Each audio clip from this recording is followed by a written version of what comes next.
Stephen Jones had been a part of controversial cases, but as lead defense counsel for the Alfred P. Murrah building bomber, the attorney living in small-town Oklahoma was thrust into the international spotlight. I don't think I've been involved in one in which I thought my family or my home or my business associates or even the building in which I practice law could be at risk.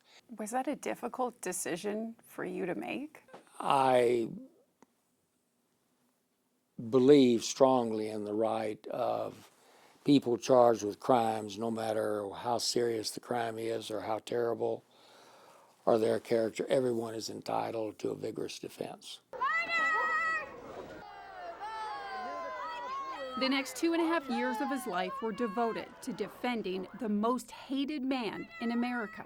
17,000 statements, 100 volumes of photographs, 359 hours of videotape, 149 hours of audio tape. But the number that stood out above all, 168. I sat in my hotel room or an apartment and marked off the 168. It killed grandmothers and grandfathers and grandchildren and aunts and uncles and nieces and nephews and brothers and sisters and husbands and wives. Jones is now in his 80s and is still practicing law in Enid, Oklahoma. 30 years later, he remembers, as if no time has passed, that first encounter with Timothy McVeigh in El Reno. And a young man in khaki uniform.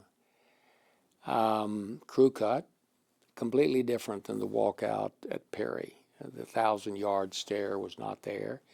He stood. I walked over to him, extended my hand, and I said, "Mr. McVeigh, my name is Stephen Jones. I'm an attorney in Enid, Oklahoma, and I have been appointed to represent you." And he said, "I heard you were coming." I just let him talk, and I told him, "You may begin where you want to begin." He can speak candidly about the case now because it was ruled Timothy McVeigh waived his attorney-client privilege. Whatever we started with, it changed very quickly to his views of the present government and what had happened at Ruby Ridge with the shooting there and what happened at Mount Carmel with the Branch Davidians. And, I would question him. I said, "Well, why was it necessary?" And I named two of the children that died in Oklahoma City. What was their contribution to your, why did they have to die? He said, "Children died at Waco." I intend to recommend to the Department of Justice and the Attorney General of the United States that the death penalty be sought.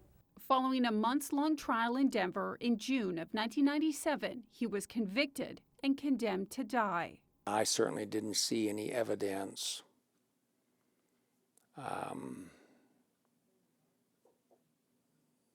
that he was afraid of death or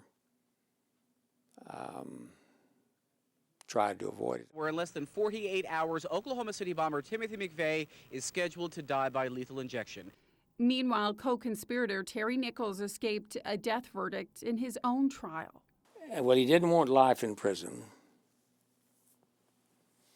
I sometimes think that true justice would have been the execution of Terry Nichols and life imprisonment for Mr. McVeigh. Now, towards the end, before the trial and after the trial, I told him, I said, "Tim, I will not represent you on appeal." The emotional case taking a toll on him and the community. For lack of a better term, I will say the elites supported me, but the average Joe Sixpack was probably critical. The exact opposite was true. My trouble in representing Mr. McVeigh came from the elites, the people that influence public opinion in Oklahoma, the political leadership of the state, the Bar Association, some judges. But the average person understood it